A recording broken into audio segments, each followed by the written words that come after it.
शुक्ला जी। धन्यवाद राजीव जी। इसमें तो कोई दो राय नहीं है कि 2024 का चुनाव बहुत ही महत्वपूर्ण चुनाव है और विपक्षी दल इसको कह भी रहे हैं और सिविल सोसाइटी के लोग भी यह बात कर रहे हैं। मुझे नहीं पता कि ईवीएम में छेड़छाड़ हो सकती है, नहीं हो सकती, क्या हो सकता है, क्या नहीं हो सकता। लेकिन अगर समाज का एक बड़ा वर्ग ये कह रहा है कि ईवीएम को लेकर के उनके मन में संदेह है, तो निर्वाचन आयोग की यह जिम्मेदारी बनती है कि वह इस लोगों के संदेह को दूर करे। चुनाव निष्पक्ष हो रहे हैं, तटस्थ हो रहे हैं, सरकार उन्हीं की बन रही है जिसको लोग वोट दे रहे हैं। इस धारणा को बहाल करने की जिम्मेदारी निर्वाचन आयोग के ऊपर है। इस प्रयास को, इस बात को केवल लोगों की मांगों को अस्वीकार करके नहीं दूर किया जा सकता। क्या ईवीएम वही है? उसके नेचर में कोई परिवर्तन नहीं किया गया है, उसके तकनीक में कोई परिवर्तन नहीं किया गया जब वो शुरुआती दौर में लागू की गई थी। अगर उसकी टेक्नोलॉजी बदली है, उसकी प्रौद्योगिकी बदली है, उसके काम करने का तौर तरीका बदला है, तो आप इस संदेह को दूर क्यों नहीं करेंगे? वीवीपैट की बात जहां तक कही जा रही है, वीवीपैट की बात को भी बहुत ही तर्कसंगत ढंग से स्वीकार नहीं किया जा सकता। वीवीपैट के भी स्वरूप में परिवर्तन आया है। जब जिस समय इसको वीवीपैट को लागू किया गया था और आज जो वीवीपैट है उसमें गुणात्मक परिवर्तन है। सवाल है कि छोटी सी मांग लोगों की है कि अब तो लोग कह रहे हैं कि वीवीपैट में भी छेड़छाड़ हो सकती है। बिल्कुल। अब इस बिना पर तो नहीं कहा जा सकता ना कि वीवीपैट पे जो मत आ रहे हैं उनको और ईवीएम के मतों को एक साथ जोड़ दिया जाए। जब वीवीपैट पर भी संदेह जाहिर किया जा रहा है तो क्यों आप उस पर जोड़ दे रहे हैं? किस बिना पर? अगर ये बात कही, अगर देश के एक बड़े हिस्से में ये बात हो रही है कि बैलेट पेपर से मतदान कराया जाए, क्या दिक्कत है इसको कराने में? अब जब आप चुनाव 7 चक्र, 8 चक्र, 9 चक्र में करवाते हैं, वोट पढ़ने के 1 महीने बाद, 1.5 महीने बाद आप गिनती कराते हैं, तो 2 दिन और सही मतों गिनती पढ़ने में क्या संकट आ जाएगा? तो जो निर्वाचन आयोग का तरीका है या जो सरकार का रवैया है, वह संदेह को और गहरा करता है। अगर ये 2 अधिवक्ता जिन्होंने रिट याचिका भी दायर कर रखी है सुप्रीम कोर्ट में, और ये अगर जा रहे थे, इनका ये कहना जो कहते हुए सुनाई पड़े कि इनको निर्वाचन आयोग ने समय दिया हुआ है, तो सरकार कौन होती है रोकने वाली? उनको जाने दीजिए। उन निर्वाचन आयोग उनको बुलाया है, अगर उनका निर्वाचन आयोग उनसे बात करने के लिए तैयार है तो बात करें। सरकार तो इसमें फैसिलिटेट करना चाहिए कि साहब ठीक है, आप जाइए और अपनी बात कहिए, जो बात आपके बीच में हो सार्वजनिक रूप से उसको रखा जाए, कम से कम लोगों के मन में भ्रम दूर हो। आप इस तरह के एक संशय, संदेह के वातावरण में अगर आप चुनाव कराते हैं तो इसको को लेकर के लोगों के मन में अपने जनमत को लेकर के बहुत अच्छी धारणा नहीं बनती। और कहीं भी लोकतांत्रिक परंपराओं को मजबूत करने के लिए आवश्यक है कि उस व्यवस्था में, उसके तरीके में, उस प्रक्रिया में लोगों का विश्वास हो। अगर विश्वास नहीं है तो विश्वास उसको दूर करने की जिम्मेदारी निर्वाचन आयोग की है। और अगर यह विश्वास ईवीएम को हटाने से बनता है तो हटा दिया जाना चाहिए। लोकतंत्र से बड़ा कुछ भी नहीं है, लोगों की भावनाओं से बड़ा कुछ भी नहीं है। अगर लोग कह रहे हैं कि लोकतंत्र को बचाए रखने के लिए आवश्यक है कि ईवीएम से वोट न पड़ा, खत्म कीजिए इसको इश्यू बनाने की क्या आवश्यकता है? और अगर आप इसको इश्यू बनाते हैं तो लोगों के मन में और संदेह उनका गहरा होता चला जाएगा कि जो ईवीएम में हेराफेरी की बात कही जा रही है वो ना हो, सही हो। तो यह तो किसी भी दशा में निर्वाचन आयोग को दूर करना चाहिए इस बात को लेकर के। दूसरी चीज जो ये आपने ईडी के कर्मचारियों के खिलाफ जो लोग सड़कों पर उतर आए हैं, देखिए अगर आप केंद्रीय एजेंसियों का दुरुपयोग करेंगे तो यह स्थितियां आती है। हालांकि इस घटना का समर्थन नहीं किया जा सकता, इस तरह की घटनाओं को लोगों को शामिल नहीं होना चाहिए। आप सरकारी कर्मचारियों को काम में बाधा उत्पन्न करें, यह उचित नहीं है। लेकिन यह अगर बड़े पैमाने पे बनता चला जाएगा तो क्या कर लेंगे आप देखिए ना, सिविल पुलिस के खिलाफ क्यों लोग सड़क को उतर आते हैं? क्योंकि उनको लगता है कि उनके साथ पक्षपात हो रहा है। सिविल पुलिस या जो है वो तटस्थ नहीं रहती।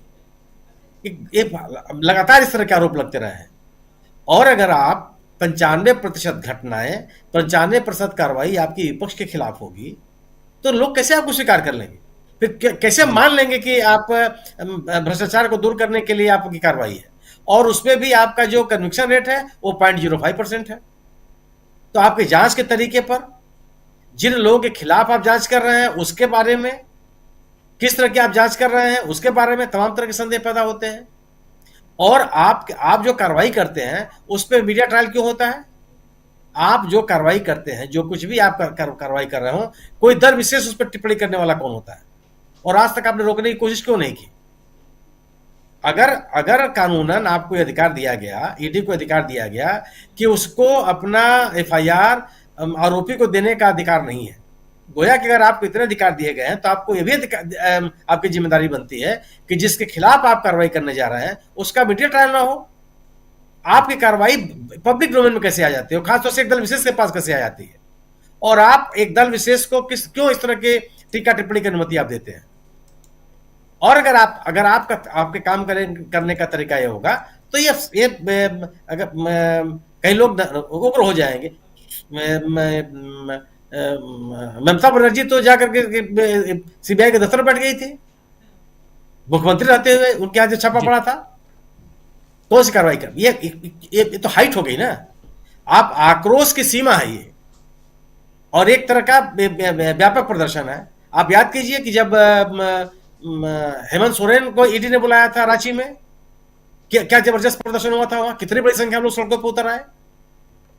जब सोनिया गांधी और राहुल गांधी को बुलाया था ईडी ने, तब दिल्ली के सड़कों पर कितने लोग उतरे, कितना प्रदर्शन हुआ वहां लेकर के।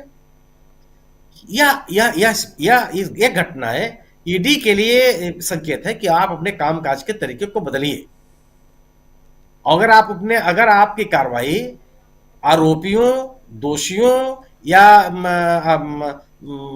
अपराध में संलिप्त लोगों के खिलाफ नहीं दिखाई पड़ेगी, उत्पीड़न के रूप में जब इसको लोग देखने लगेंगे तो इस तरह की प्रतिक्रिया होने लगेगी और इसको रोक पाना मुश्किल होगा। और जो समाज के हित में नहीं, हमारे आपके हित में भी नहीं होगा। इस तरह की अराजकता ये अनुमति नहीं दी जा सकती है। लेकिन इस तरह की अराजकता को रोकना बड़ा कठिन हो जाएगा अगर आपके कामकाज में पारदर्शिता नहीं होगी, अगर आपके कामकाज में निष्पक्षता नहीं होगी, अगर आप केवल उत्पीड़न की कार्रवाई करते हुए नजर आएंगे तो जनमत आपके खिलाफ होगा। और वह कोई भी कार्रवाई, वह कोई भी जांच एजेंसियों के द्वारा की जा रही कार्रवाई जिसको जनता विश्वास नहीं कर रही है, उसको स्वीकार करना बहुत कठिन हो जाएगा। हम अदालतों पे क्यों विश्वास करते हैं? क्योंकि माना जाता है कि अदालतें दोनों पक्षों को सुनकर के निर्णय लेती हैं।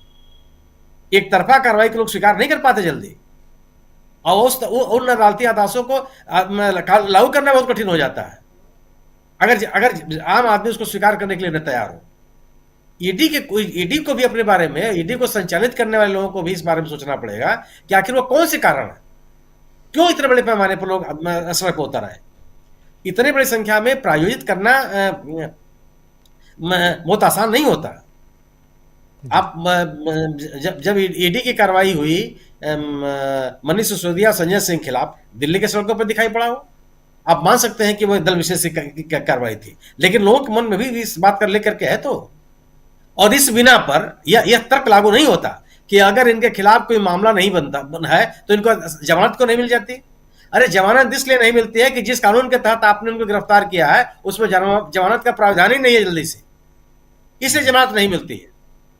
इसको आधार नहीं बनाया जा सकता कि अगर इन लोगों के खिलाफ मामले नहीं है और गंभीर मामले नहीं है तो अदालत इनको क्यों नहीं छोड़े, जमानत क्यों नहीं देती है। कानूनन उनसे प्रावधान नहीं दिखाई पड़ रहा है, और इसीलिए आप इस तरह जिन कानूनों को एक मनी लॉन्ड्रिंग के लिए लागू करने के लिए पारित किया गया था, वो आप विपक्षियों के ऊपर लागू कर रहे हैं और फिर तर्क देते हैं आपके अदालतों से इनको राहत नहीं मिलती। यह जो तरीका अपना रखा है ये और जब भी आप पक्षपातपूर्ण कार्रवाई करेंगे, जब आप कानून समान रूप से लागू नहीं करेंगे, तब भैया वो उस तरह की कार्रवाई उत्पीड़न की श्रेणी में आएगी।